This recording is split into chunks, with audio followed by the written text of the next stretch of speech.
Hello po, magandang gabi po, Luzon, Visayas at Mindanao. Nandito po kami ngayon sa aming tahanan sa dito po ulang banda po sa Bulacan. Ito po binisita po ako dito sa mga pamangkin ko. Ito po yung ito po nakahiga po yung isa pasensya na po kasi dahil na nakahubad po damit siya. Ay pagod po kasi si Biyahe yun. Ito po yung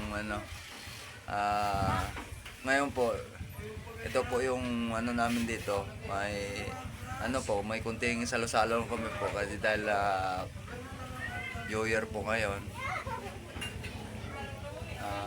Kaya po na binisita po ako dito. Ito po yung mga ko dito, yung may dumadating pa dito na yung mga anak ko dito. Ito po yung tingnan po natin yung titingnan po natin yung dito.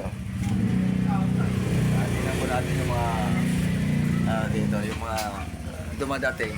Ito po yung yung mga anak ko dito sa yun dumadating po. Isa pong ito po yung apo ko. Yan, yung apo ko. Kumaway. Yun. Yan. Ilan taon ka na? Ilan taon ka na ngayon? Ha? Ha? Anong grade ka na ngayon? Anong grade na? Ha? Grade 2. Ha? Grade 2. Grade 2? Grade 2. Saan ka ba nag-aral? Yung pa rin. Diyan sa Northville? Grade 2. Tapos, halimbawa na kung halimbawa na ano ang pangarap sa buhay mo na kung halimbawa makatapos ka sa pag-aaral mo, makatapos ka sa pasensya na po dahil maingay po yung motor. Halimbawa na makatapos ka sa elementary, anong course na kukunin mo para makapagtrabaho ka? Magsiman. Seaman. Ba, galing. Seaman pala. Magseaman pala yung seaman yung gusto mo na kukunin. Na, kuhan. Tapos mag-a-apply ako ng sundalo. Mag-apply yung sundalo? Pagtapos magtrabaho sa sa siman. Ganun. Magkuha ka muna course ng seaman.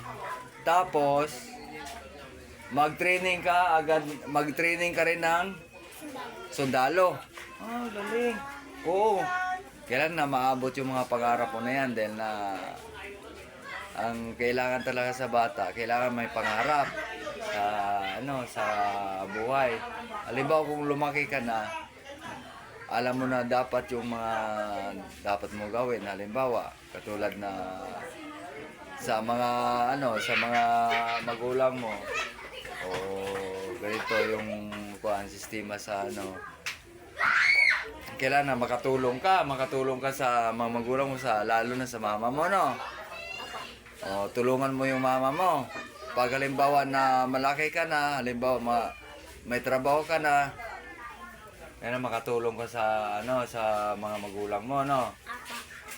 Oo, kailangan yun. Kaya tulungan mo sila, no?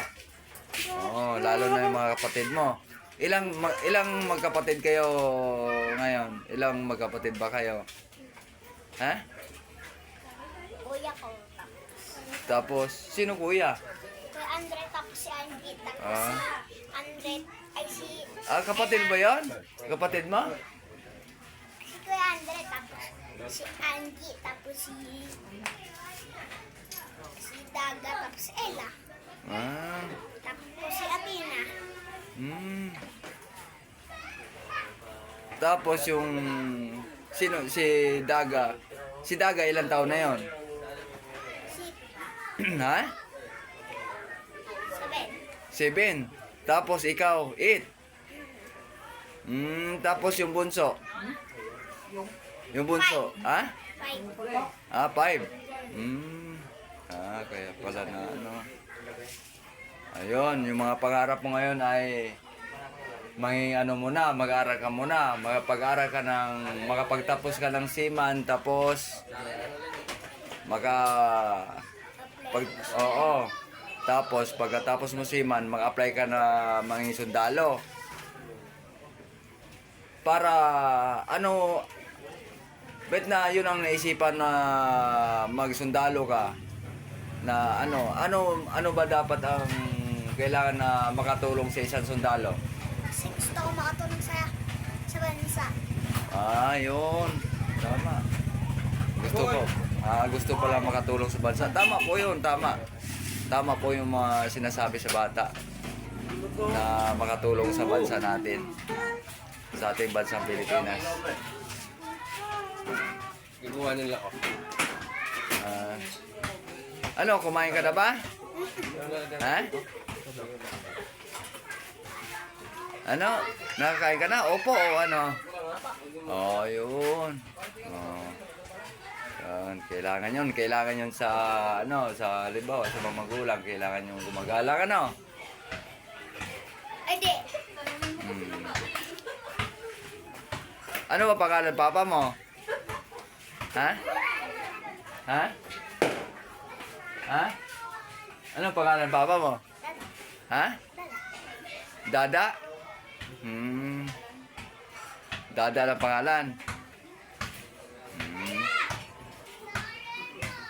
Sige. Salad pe.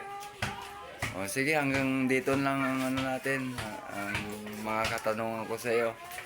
Dapat mag-aral mabuti para yung mga pangarap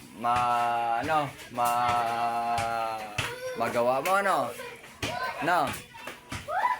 Para yung mga pangarap mo, para makamit mo yung mga pangarap mo, no? Okay. Sige. Ito po yung bata ito po yung apo ko yan to po apo ko po yan. Then tinatanong ko siya kung ano mga pangarap niya sa sa pag-aaral niya, kung siya, kung halimbawa makatapos ng elementary, kung ano mga course ang kukunin niya para makatulong sa kanyang ina. Sige po, maraming salamat po at saka magandang gabi po sa inyong lahat. Bye-bye na tayo, bye-bye po. Maraming salamat po. Magandang gabi po. Bye-bye.